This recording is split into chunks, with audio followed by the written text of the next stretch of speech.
উলুবেড়িয়া রাসমেলা হাওড়া জেলার অন্যতম প্রাচীন এবং ঐতিহ্যময় রাসমেলা।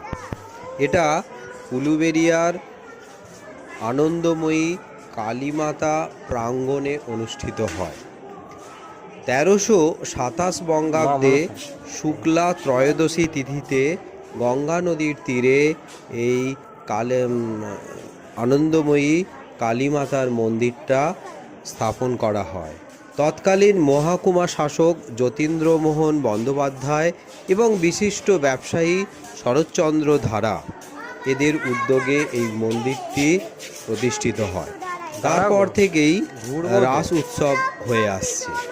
কথিত আছে 1951 সাল বা 51 খ্রিস্টাব্দ থেকে এই রাস উৎসব অনুষ্ঠিত হচ্ছে। রাস উৎসবটি কার্তিক মাসের পূর্ণিমার দিন থেকে বসে।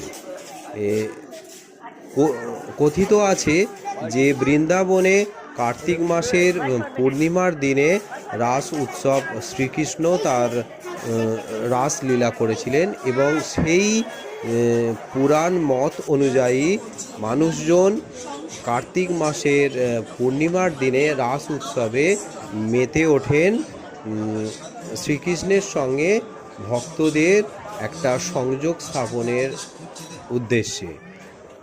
প্রথম দিকে উলুবেড়িয়ার রাসমেলা আয়তনে ছোট থাকলেও পরে সেটা আয়তন, আকার এবং ঐতিহ্যে অনেক বড় হয়েছে এবং কয়েকশো দোকান এখানে বসে।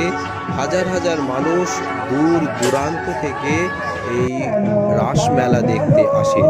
বর্তমানে এটি শুধু হাওড়া জেলা নয়, পশ্চিমবঙ্গের অন্যতম একটা গুরুত্বপূর্ণ রাসমেলা হিসাবে পরিচিত এবং এই রাস উৎসবটিকে কেন্দ্র করে মানুষজন নানাভাবে মেতে ওঠেন।